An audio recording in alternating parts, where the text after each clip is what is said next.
Shalom semuanya. Kita baru saja memasuki tahun yang baru, yaitu tahun 2023.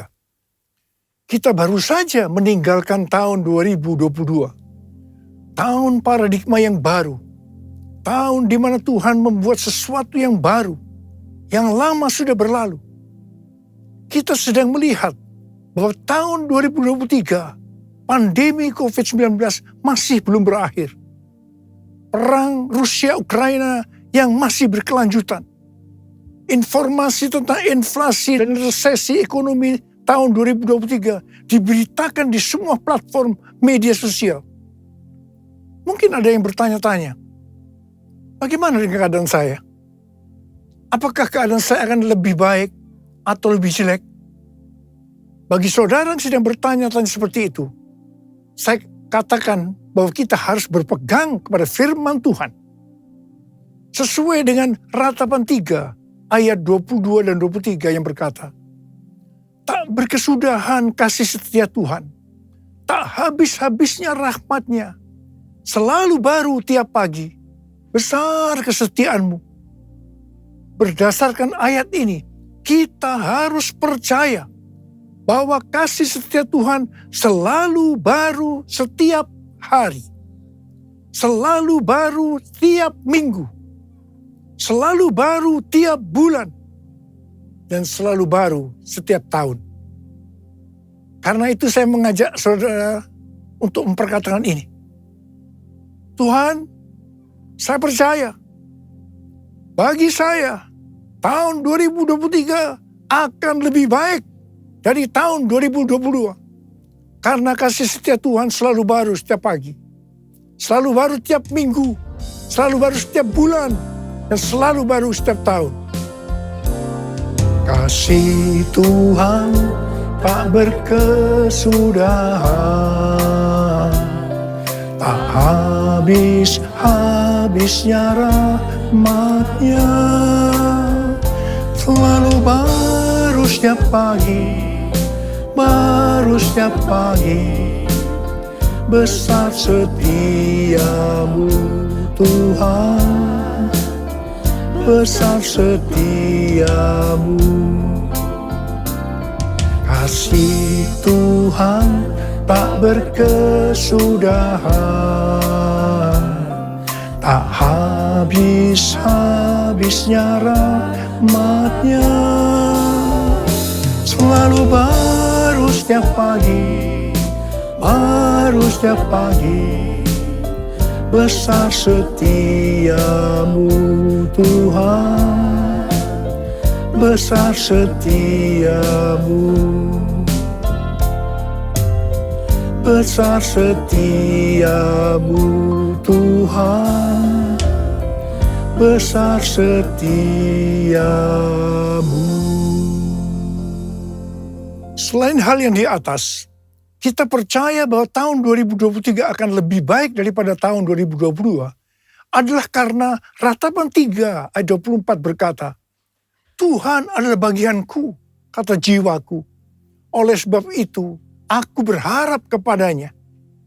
Jadi karena kita akan selalu berharap kepadanya, maka kita akan berkata, tahun 2023 akan lebih baik dibanding tahun 2022. Haleluya! Apa yang terjadi kalau kita berharap kepadanya?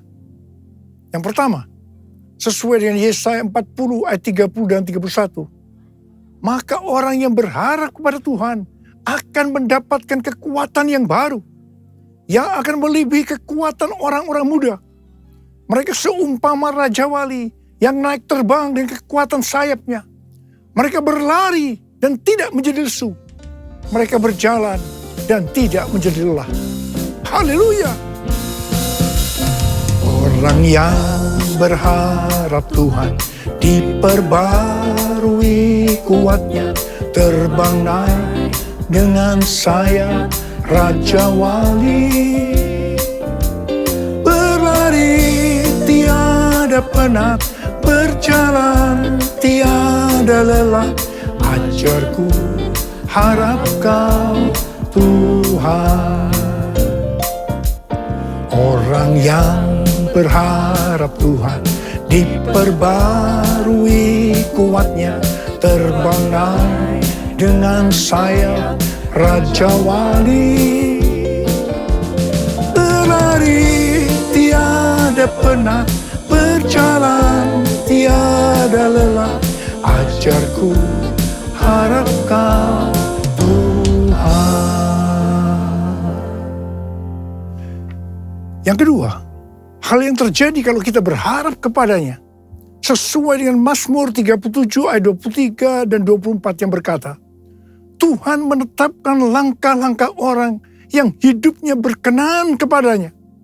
Apabila ia jatuh, tidaklah sampai tergeletak.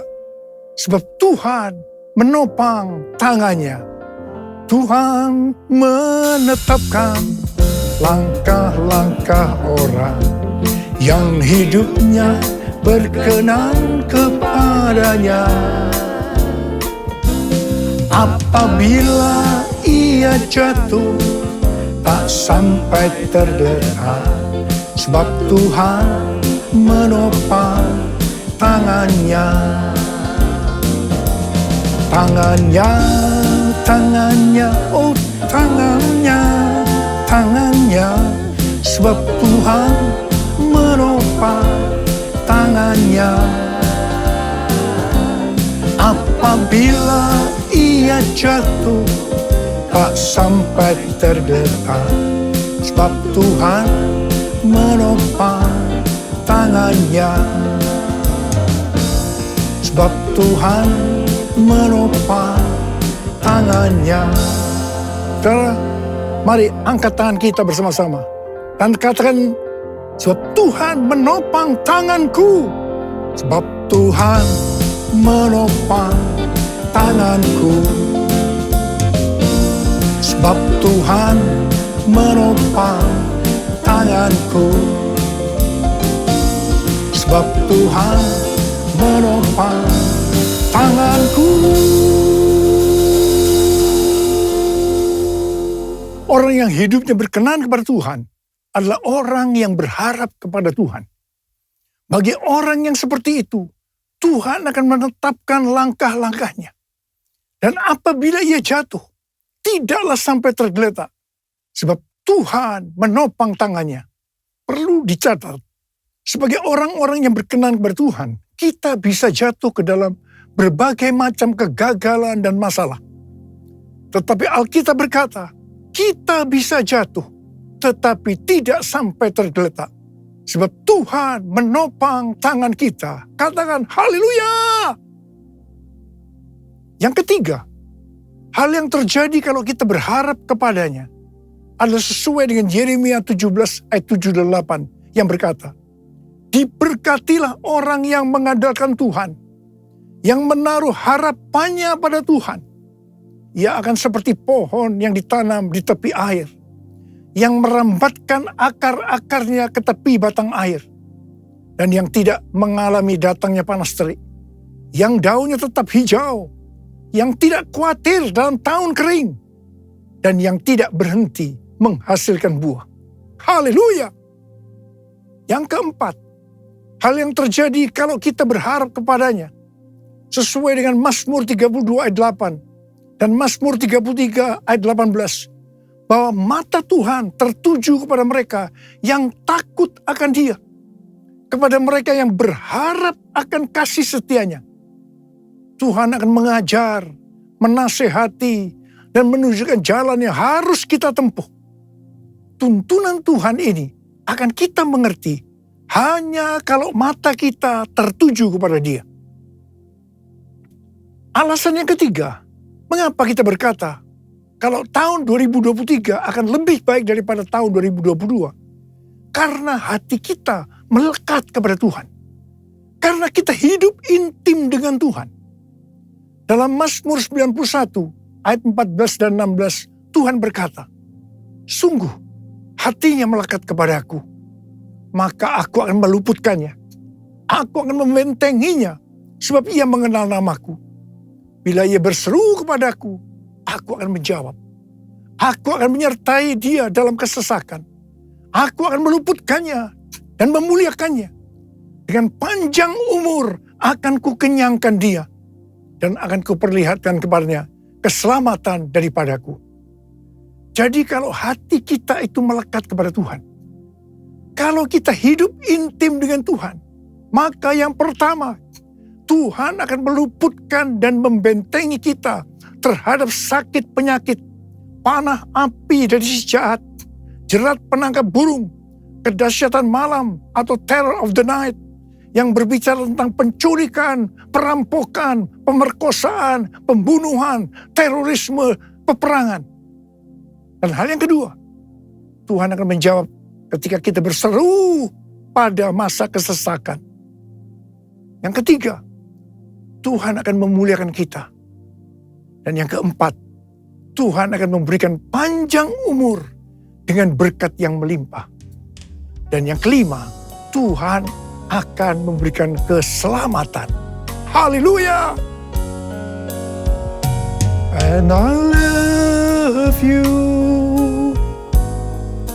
Jesus, I love you. Yes, I love you, because you first loved me.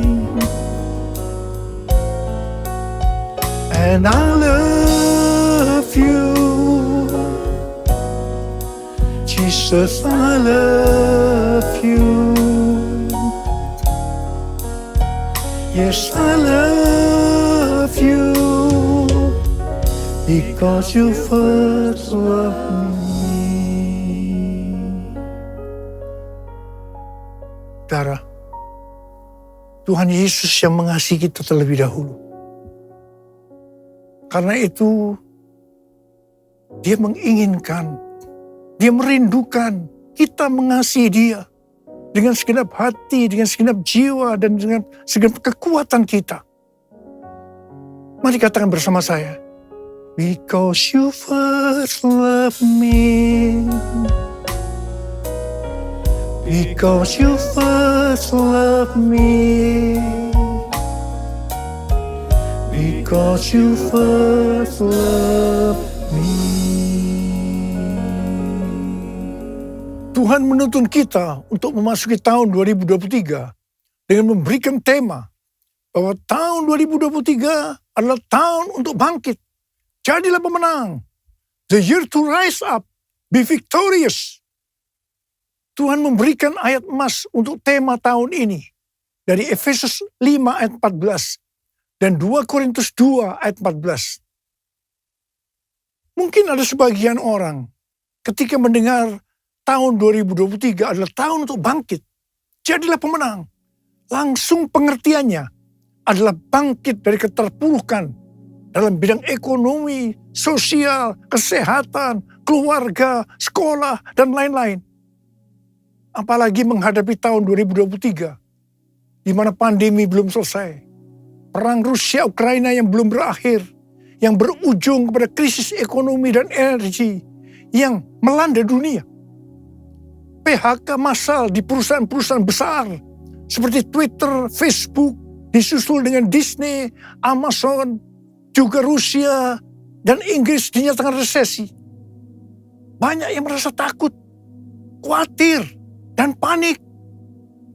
Namun ketika mendengar tema yang Tuhan berikan untuk tahun 2023, itu memberikan satu pengharapan yang baru bagi mereka yang bergantung kepada Tuhan Yesus.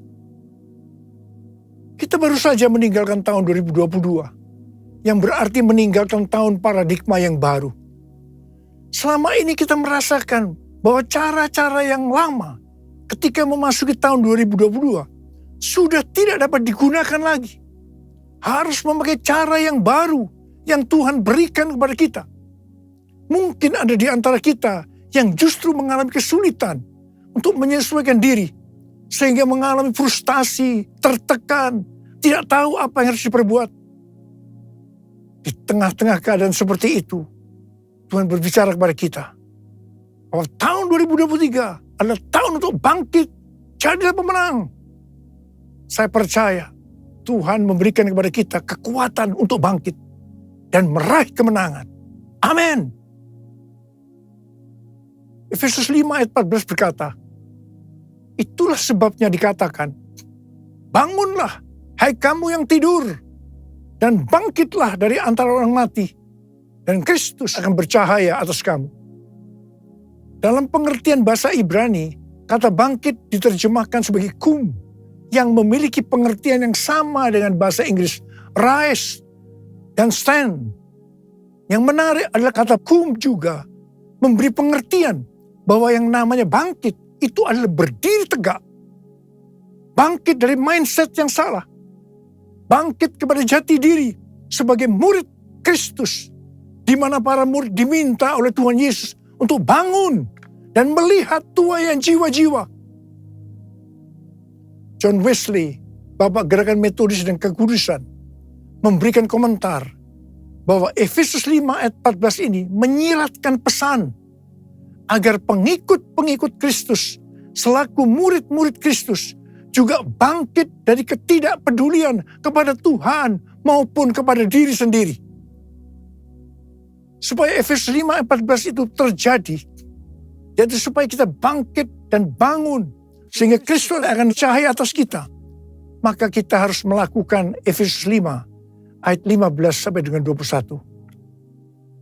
Karena itu, perhatikanlah dengan seksama bagaimana kamu hidup. Janganlah seperti orang bebal, tetapi seperti orang arif. Dan pergunakanlah waktu yang ada, karena hari-hari ini adalah jahat. Sebab itu janganlah kamu bodoh, tetapi usahakanlah supaya kamu mengerti kehendak Tuhan. Dan janganlah kamu mabuk oleh anggur, karena anggur menimbulkan hawa nafsu. Tetapi hendaklah kamu penuh dengan roh, dan berkata-katalah seorang kepada yang lain dalam mazmur, kidung puji-pujian, dan nyanyian rohani. Bernyanyi dan bersolah bagi Tuhan dengan segenap hati. Ucaplah syukur senantiasa atas segala sesuatu dalam nama Tuhan kita Yesus Kristus kepada Allah dan Bapa kita. Dan rendahkanlah dirimu seorang kepada yang lain di dalam takut akan Kristus. Dalam Yesus ku percaya, ku dapat kemuliaan kuasa salibnya. Ku jadi pemenang dalam segala hal. Kekuatanku, pengharapanku dalam Yesus. Dalam Yesus ku percaya, ku dapat kemuliaan kuasa salibnya. Ku jadi pemenang dalam segala hal. Kekuatanku, pengharapanku dalam Yesus. Kekuatanku, pengharapanku dalam Yesus. 2 Korintus 2 ayat 14 berkata, tetapi syukur bagi Allah yang dalam Kristus selalu membawa kami di jalan kemenangannya. Dengan perantaran kami, Ia menyebarkan keharuman pengenalan akan Dia di mana-mana. Dalam ayat ini Paulus menggambarkan orang percaya seperti sedang dipamerkan oleh Allah kepada dunia sebagai suatu kemenangan dan trofi atau piala kasih karunia Kristus yang menyelamatkan. Kehidupan orang percaya yang sudah ditebus itu dinyatakan sebagai bau yang harum di hadapan Allah dan umat manusia. Kehidupan orang percaya yang dimaksudkan ini adalah mereka yang hidupnya berkemenangan. Hidup sebagai pemenang. Kalau kita melihat dalam Wahyu pasal 2 dan pasal 3, yang merupakan pesan Tuhan Yesus kepada 7 sidang jemaat, yang berarti pesan Tuhan Yesus kepada gereja sepanjang masa, selalu diakhiri dengan perkataan sebagai berikut. Barang siapa bertelinga, hendaklah mendengarkan apa yang dikatakan oleh Roh kepada jemaat-jemaat. Jadi ini dapat disimpulkan, barang siapa menang, upahnya masuk sorga. Hanya pemenang yang masuk sorga. Dalam 2 Korintus 2 ayat 14 ini, Paulus juga mengucap syukur karena Kristus selalu membawa Paulus di jalan kemenangannya. Dalam kaitannya dengan kehidupan kekristenan, maka Allah menunjukkan jalan kemenangan, yaitu jalan salib atau pikul salib yang telah dijalani oleh murid-murid Kristus, sehingga mereka dalam hidup ini memperoleh kemenangan. Sama seperti Kristus telah menunjukkan bahwa ia telah melalui jalan kemenangan dengan memikul salibnya. Demikian juga dengan para pengikutnya, yaitu para muridnya. Saudara dan saya juga harus jalan dan pikul salib. Berita firman Tuhan tentang pikul salib sudah tidak populer untuk sebagian orang Kristen. Mereka mengira bahwa untuk masuk surga cukup mengalami kelahiran baru. Setelah itu hidup dengan semau gue. Di sini saya tegaskan, kalau ada yang mempunyai pengertian seperti itu, maka harus bertobat agar kita diselamatkan secara sempurna. Hari-hari ini tidak ada waktu untuk main-main lagi dengan kekristenan. Orang Kristen yang berkenan di hadapan Tuhan, artinya berbau harum di hadapan Tuhan dan manusia, adalah mereka yang mengikuti jalan kemenangannya, yaitu dengan pikul salib. Melalui perjalanan hidup pengikut Kristus yang dipertontonkan kepada banyak orang, mereka akan menjadi kesaksian dan alat penginjilan. Dalam menyelesaikan amanat agung, hanya murid yang bisa memuridkan. Proses pemuridan ini terjadi melalui kesaksian hidup kita sebagai murid Tuhan Yesus kepada orang lain. Bukan karena pelajaran yang hebat-hebat tentang pemuridan. Perlu dicatat bahwa arti menang atau kemenangan dalam Alkitab bahasa Inggris yang disebutkan sebagai triumphant tidak pernah berbicara mengenai keuntungan secara pribadi maupun berkat secara pribadi. Pengertian ini juga sama dengan pengertian bahasa Yunaninya. Pengertian kemenangan yang Tuhan maksudkan ternyata bertentangan dengan pengertian secara dunia. Sebagai perbandingan, perhatikan pengajaran Tuhan Yesus di Matius 5 tentang khotbah di bukit, di mana terlihat perbedaan yang mencolok tentang definisi bahagia secara surgawi dengan definisi umum secara duniawi. Selanjutnya, tentang pengertian menang dan kemenangan, kita harus mengingat 2 hal sebagai berikut. Yang pertama, kemenangan terjadi karena pengurapan Tuhan. Seperti yang dikatakan dalam Mazmur 20 ayat 7. Hal ini dipertegas dalam Sefanya 3 ayat 17 yang menyebutkan bahwa kemenangan berasal dari Tuhan. Yang kedua, sesuai dengan yang tertulis dalam 1 Yohanes 5 ayat 4, maka kemenangan yang mengalahkan dunia adalah iman kita. Orang yang menang atas dunia akan mendapatkan upah yang spesial dari Tuhan.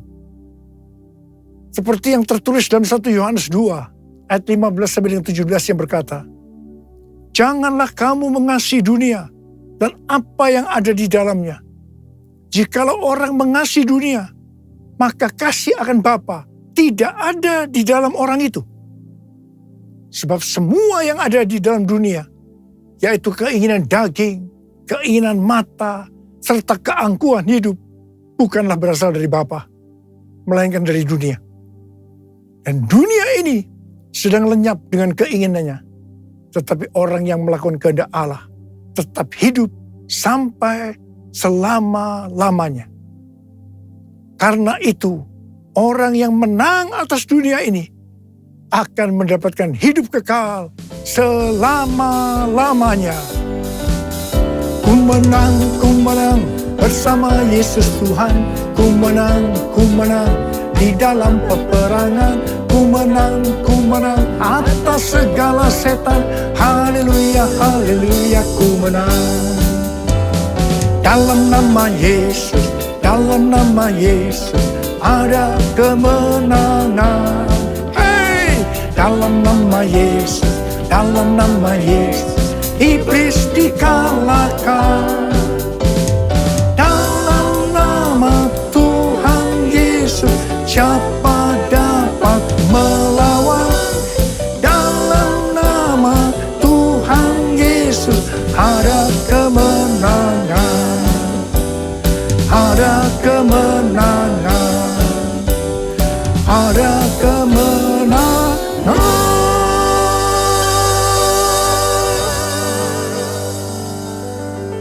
Saya mau berdoa buat saudara. Angkat tangan saudara. Mari kita berdoa. Tuhan, hamba berdoa buat mereka yang sudah mendengarkan firman Tuhan hari ini. Hamba berdoa mereka senantiasa hidup dalam berkemenangan. Mereka keluar sebagai pemenang. Sebab hanya pemenang yang masuk surga. Urapi kami Tuhan, memasuki tahun 2023 ini Tuhan. Urapi kami. Terima pengurapan Tuhan, terima pengurapan Tuhan. Terima, kami terima Tuhan. Kami terima pengurapan, kami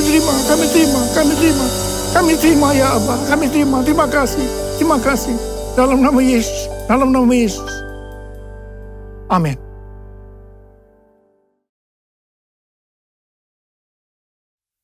Mari, saudara-saudara, kita akan masuk dalam perjamuan kudus.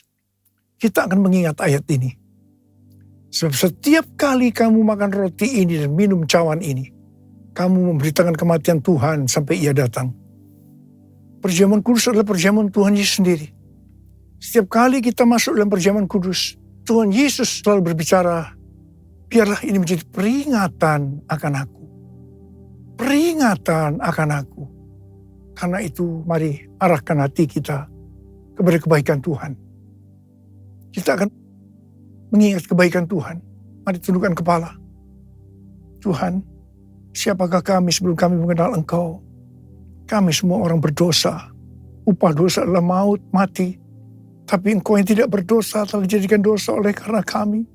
Engkau harus turun dari sorga mulia, mati ganti kami dengan penderitaan yang luar biasa. Sungguh kalau kami pikirkan betapa baiknya Engkau ya Tuhan. Betapa baiknya Engkau ya Tuhan. Engkau jadikan kami sebagai anak-anak-Mu. Engkau berkati, Engkau tuntun, Engkau bela, Engkau lindungi. Engkau hajar juga kami kalau kami salah. Itu Engkau ya Abba. Itu Engkau ya Abba. Tuhan akan memberkati kita semua melalui perjamuan kudus. Tapi Tuhan mau kita makan dan minum dengan cara yang benar. Karena itu sekarang saat yang tepat memasuki tahun yang baru. Kita koreksi diri. Introspeksi. Jangan menyimpan dosa. Kalau ada dosa yang Tuhan ingatkan saat ini, langsung minta ampun. Langsung minta ampun. Agar berkat Tuhan turun secara sempurna dalam tahun 2023 buat kita semua. Ampuni kami Tuhan. Ampuni. Ampuni kami Tuhan, ampuni. Ya Bapa, makasih. Layakkan kami semua masuk dalam perjamuan kudus. Terima kasih Bapa. Kami akan memasuki perjamuan kudus yang pertama untuk tahun yang baru, tahun 2023. Dengan hati yang penuh sukacita. Dalam nama Yesus. Amin. Sekarang mari kita angkat roti di tangan kanan kita tinggi-tinggi. Sebab apa yang telah kuteruskan kepadamu telah aku terima dari Tuhan. Yaitu bahwa Tuhan Yesus pada malam waktu Ia diserahkan mengambil roti. Dan sesudah itu Ia mengucap syukur atasnya. Ia memecah-mecahkannya dan berkata, inilah tubuhku yang diserahkan bagi kamu. Perbuatlah ini menjadi peringatan akan aku. Tuhan dikasih Tuhan, bukankah roti yang kita pecah-pecahkan ini adalah persekutuan kita dengan tubuh Kristus. Mari kita makan dalam nama Yesus.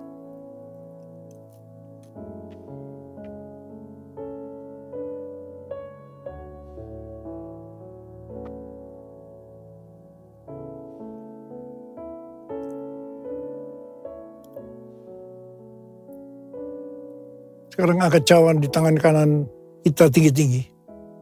Demikian juga yang mengambil cawan sudah makan lalu berkata, cawan ini adalah perjanjian baru yang dibenarkan oleh darahku. Perbuatlah ini setiap kali kamu meminumnya menjadi peringatan akan aku. Saudara dikasih Tuhan, bukan cawan pengucapan syukur. Yang atasnya kita ucapkan syukur adalah persekutuan kita dengan darah Yesus. Mari kita minum dalam nama Yesus.